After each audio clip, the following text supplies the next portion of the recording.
좋은 경치하면 생각나는 곳이 어디십니까? 우리는 캘리포니아에 살고 있지 않습니까? 미국에서 가장 아름답다는 좋은 자연을 가지고 있는 곳에서 살고 있습니다. 저는 지금도 기억에 남는 게 미국에 처음 97년도에 왔었는데요.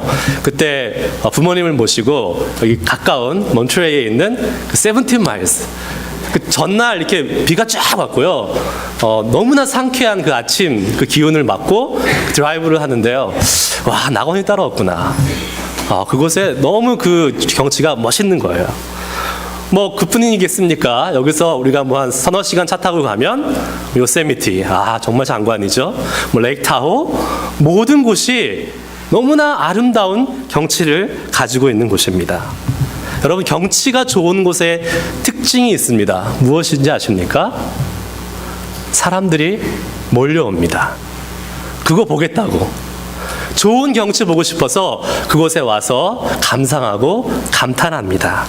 그런데 여러분, 세상에서 이 자연이 주는 경치가 참 멋있다고 하는데 그거보다 더 좋은 경치가 바로 지금 여러분 곁에 있습니다. 바로 여러분 옆에 계신 분들의 환한 얼굴입니다.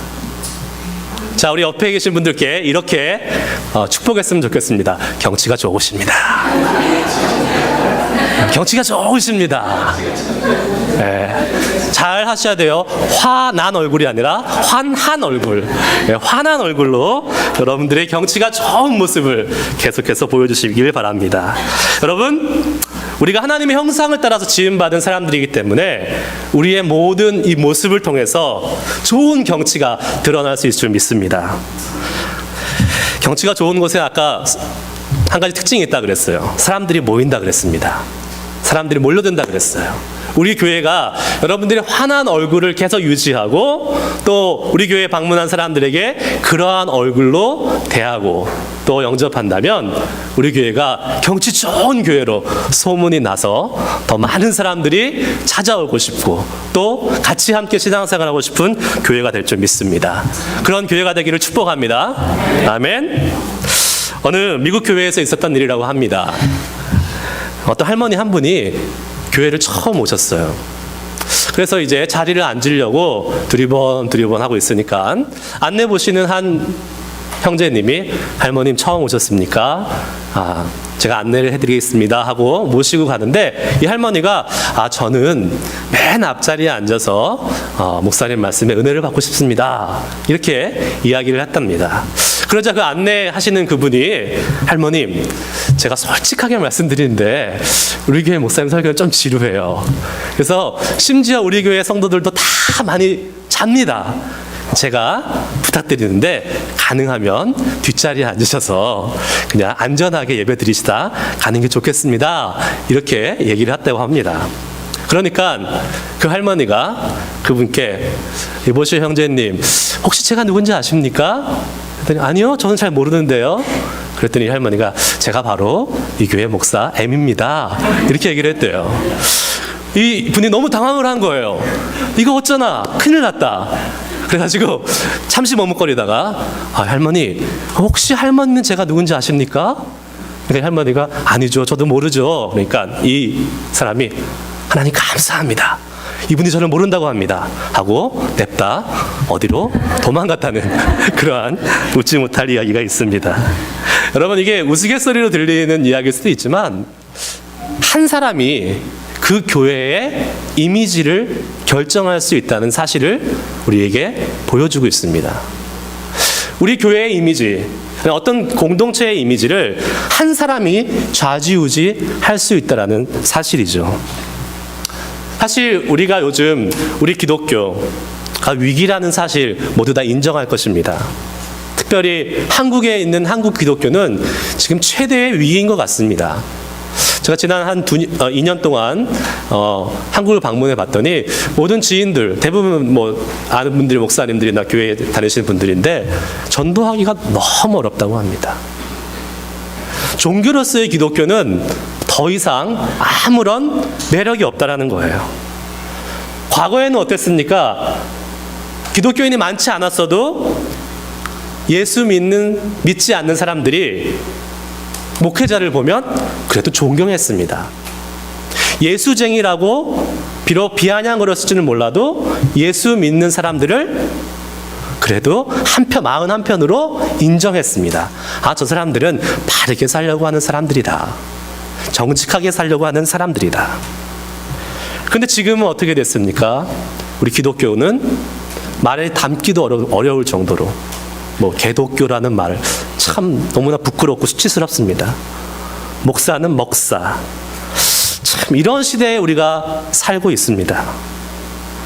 우리 주님의 체면이 말이 아니게 된 거죠. 하나님의 얼굴에 이게 완전 먹칠을 하고 만 세대가 바로 우리 한국 그리스도인들의 세대가 되어버렸습니다. 많은 이유가 있겠죠. 우리의 잘못, 우리의 허물들이 많이 있겠지만 그 중에서 하나를 굳이 꼽아보자면 우리 교회가, 우리 기독교가 세상과 구별되지 못하고 오히려 세상의 가치관과 기준들로만 교회에 오는 사람들을 판단하고 또 교회의 모든 일들을 결정하고 진행해 온 결과가 아닐까 생각을 합니다.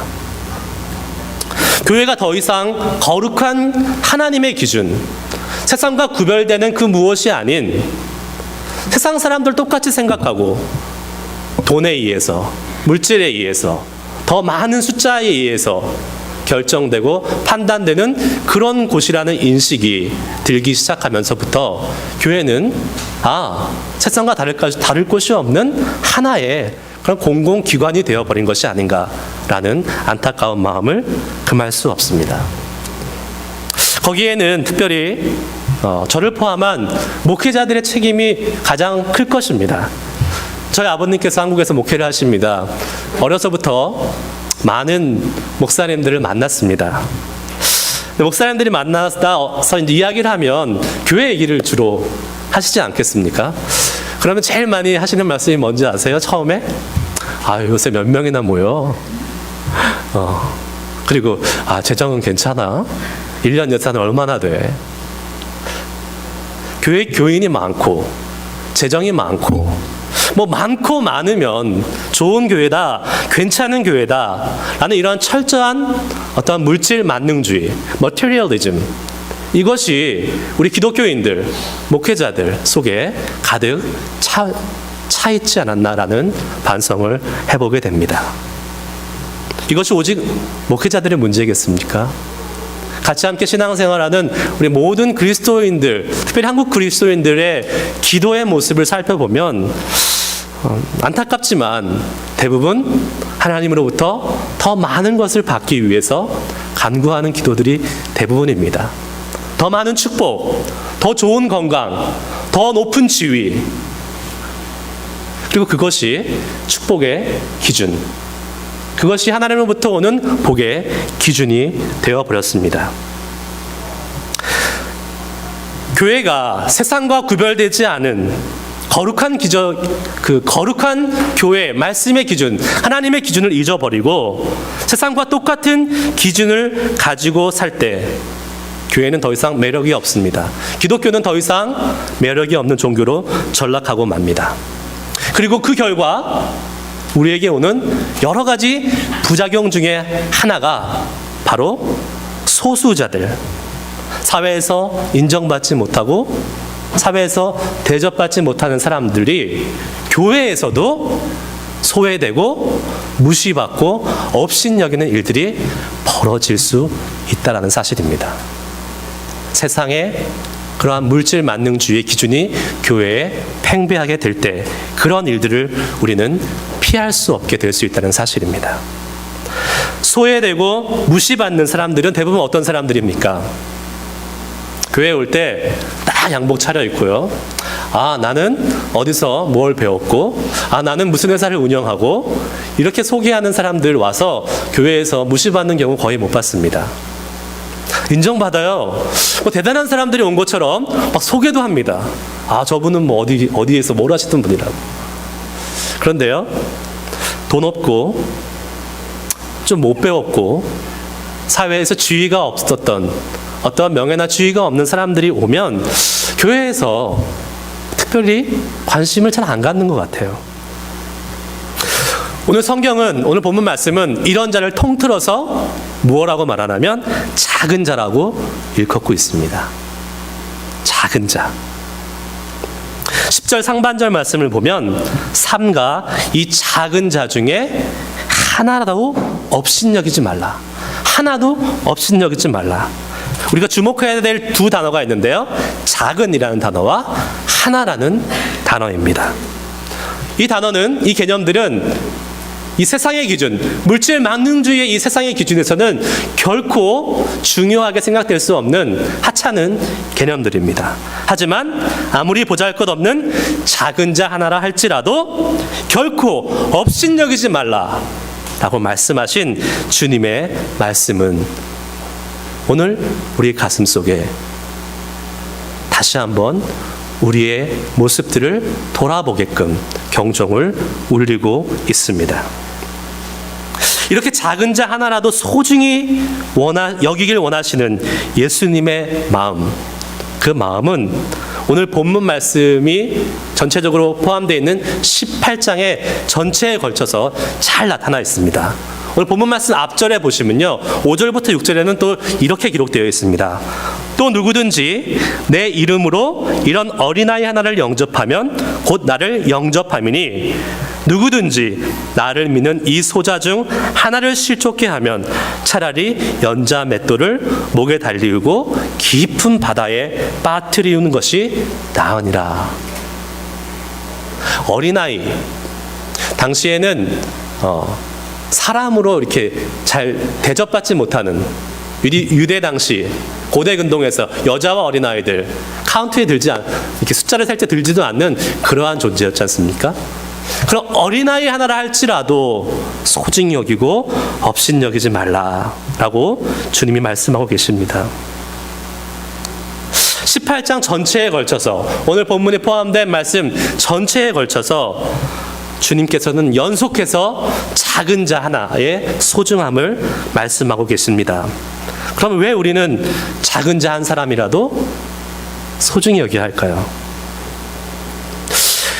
그것은 지위고하를 막론하고 나이가 많고 적음, 많이 배우고 적게 배우고 돈이 있고 없고 이 모든 것을 떠나서 이 세상의 모든 사람은 하나님의 형상으로 만들어진 하나님의 귀한 걸작품이기 때문입니다.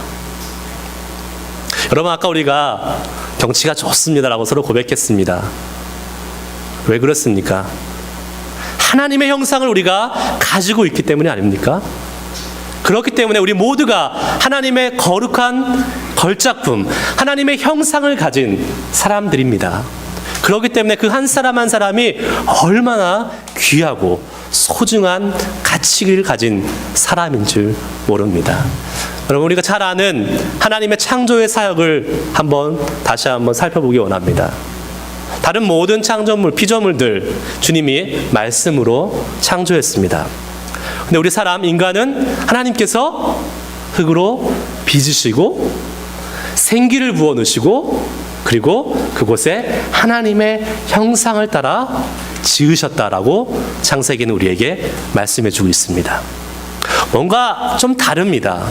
하나님이 귀한 노력과 귀한 하나님의 그런 어떠한 모습이 그 우리의 인간들 속에, 하나님의 창조 사역 속에 보여지고 있다는 사실입니다. 에베소서 2장 10절 말씀에는 이렇게 말씀합니다. 우리는 그의 만드신 바라. 그냥 생겨나는 사람들이 아니고 하나님께서 의도와 목적을 가지고 만든 그런 하나님의 창조물이라고 말씀하고 있습니다.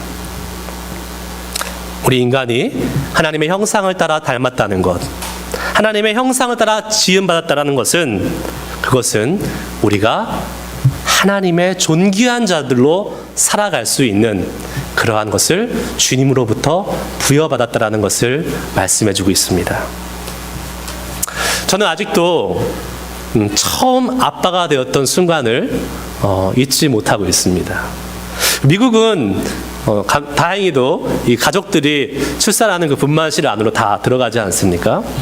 그래서 저도 처음 보는 그 광경들에 많이 놀랐는데 진통을 오래 아내가 하고 첫 아이가 나왔습니다.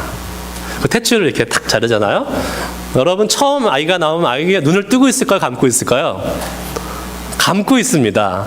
그래서 사실 눈을 떠야지 그 전체의 이미지를 이렇게 알 수 있는데 눈을 딱 감고 있는데 보이는 거는 코하고 입만 이렇게 보이지 않습니까? 그런데도 깜짝 놀랐습니다. 저랑 똑같이 생긴 거예요. 깜짝 놀랐어요. 여러분 지금 이 말씀을 들으시면서 혹시 속으로 참 안 됐다.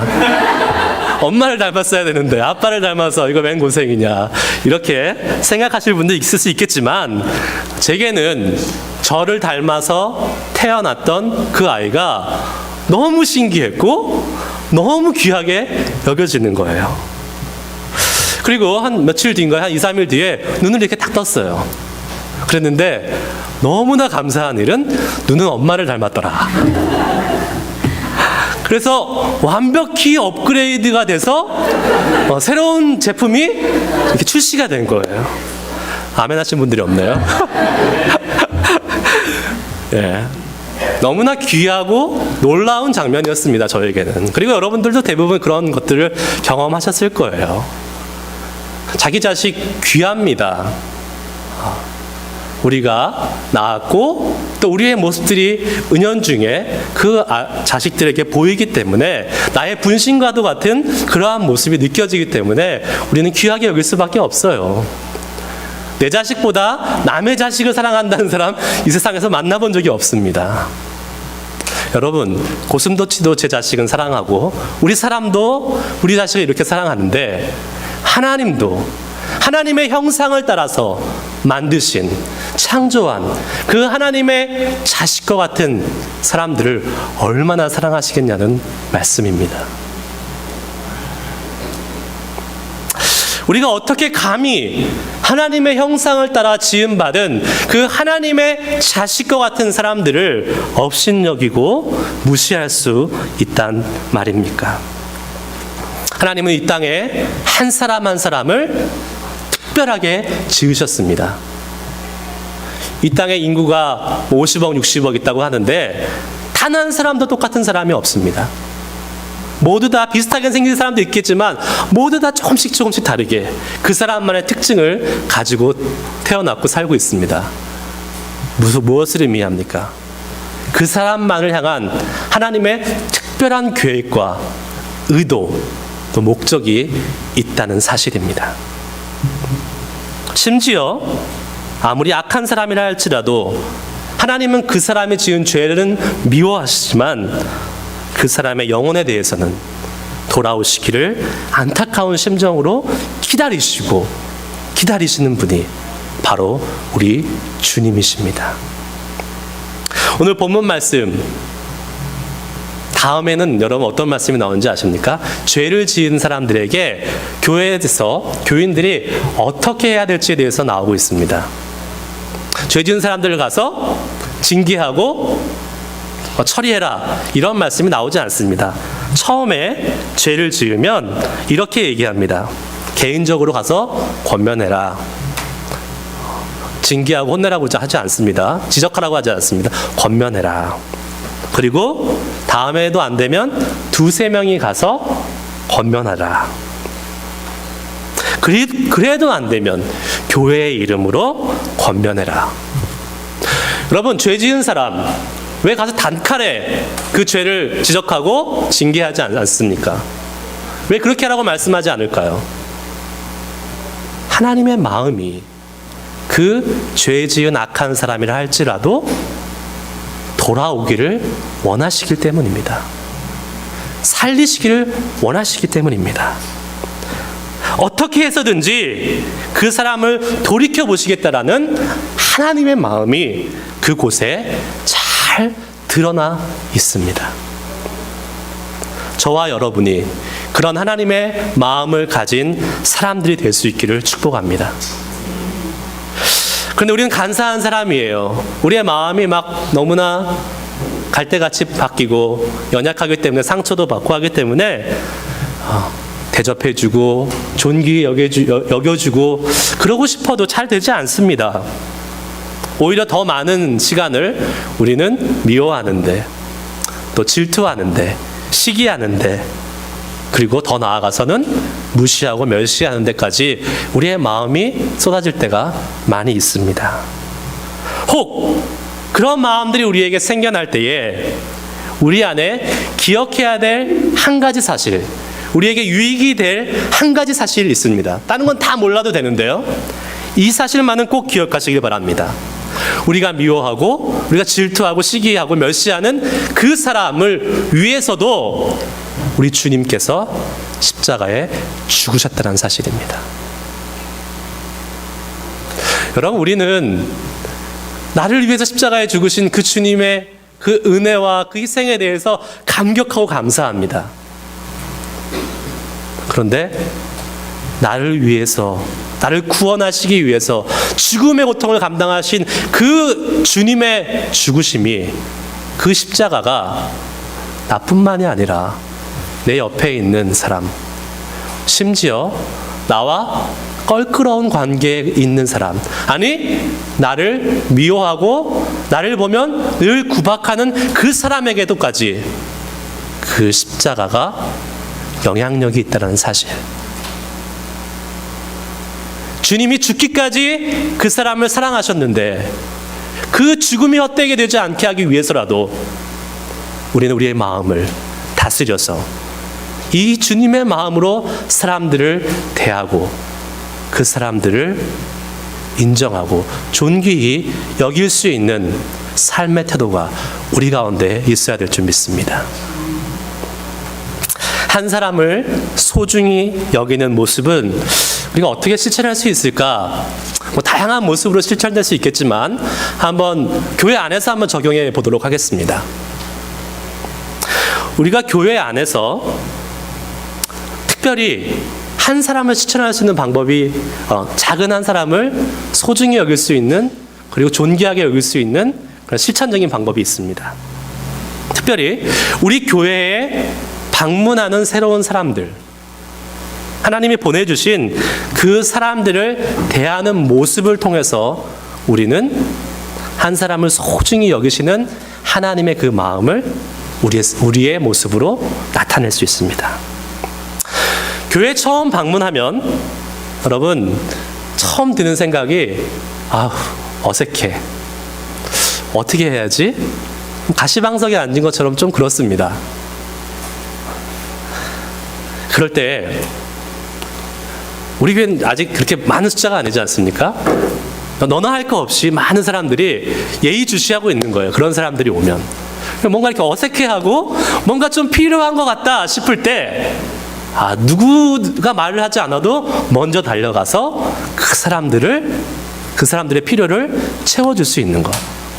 성경책을 안 가져왔으면 같이 가서 빨리 성경을 같이 찾아주고, 예배 순서가 뭔지 몰라서 당황해하고 있으면 같이 지금 일어서십시오. 지금 같이 찬양하는 시간입니다. 이렇게 도와주고, 그러한 작은 따뜻한 말과 행동에서 드러나는 그 배려를 통해서 우리는 한 사람의 소중함을 실천해 나갈 수 있을 것입니다. 예배가 마치면 너나 할 거 없이 가서 인사하는 것입니다. 인사하는 거 어렵습니까? 가서 자기소개하라는 것도 아니고 길게 얘기를 하는 것도 아니고요. 인사하세요. 안녕하세요. 반갑습니다. 그것은 한 사람, 두 사람, 아니면 목사님들, 아니면 교회 리더들만이 해야 될 일이 아니라 우리 모든 사람들, 예수님의 마음을 갖고 있는 모든 사람들이라면 그러한 모습으로 주님의 따뜻한 사랑을 나눌 수 있어야 될 줄 믿습니다. 그래서 그렇게 하는 모습을 통해서 그분들이 우리 교회에 정착한다면 그것은 우리 교회도 좋고 그분에게도 좋은 것이에요. 우리 교회는 더 많은 식구들이 생겨서 좋은 것이고요. 그분에게 있어서는 다음 주에 또 다른 새로운 교회 가서 어색하게 예배하지 않아서 좋은 것입니다. 한 가족을 빨리 만날 수 있어서 좋은 것입니다. 교회 밖에서 우리가 어떻게 실천할 수 있을까요?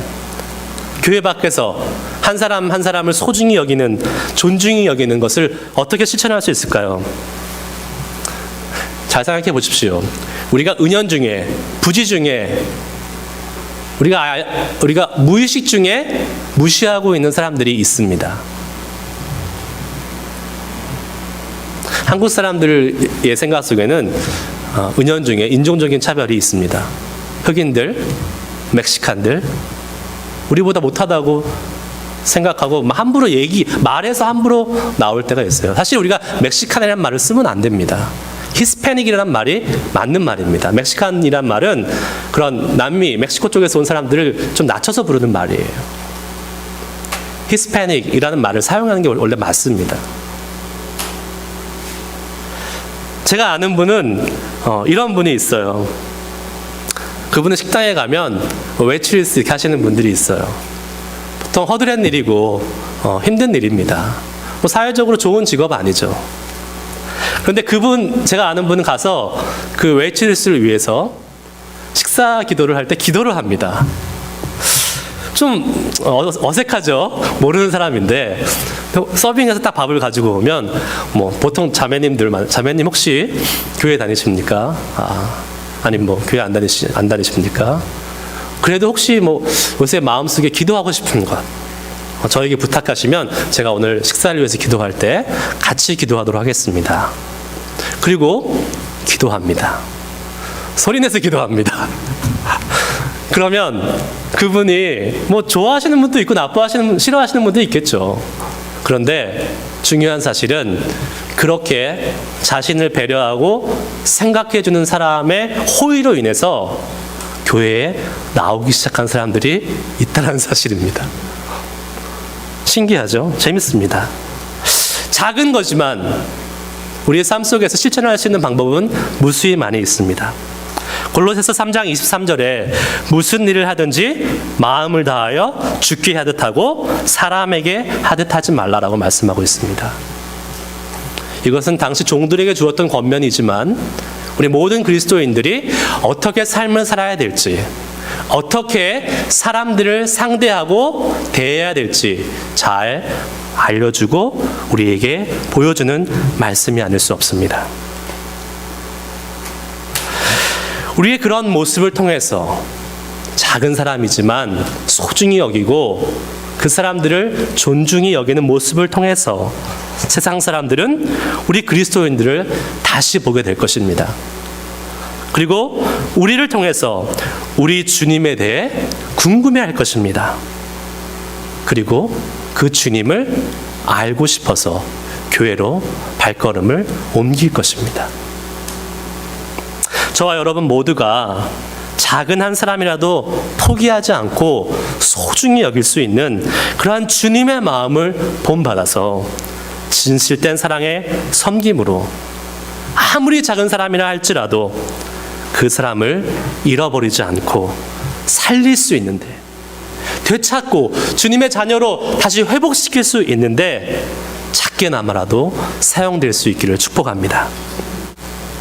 그 한 사람을 위해서 여러분들이 할 수 있는 일이 무엇인지 진지하게 고민해 보시고 실천할 수 있는 우리 모두가 될 수 있기를 주님의 이름으로 축원합니다.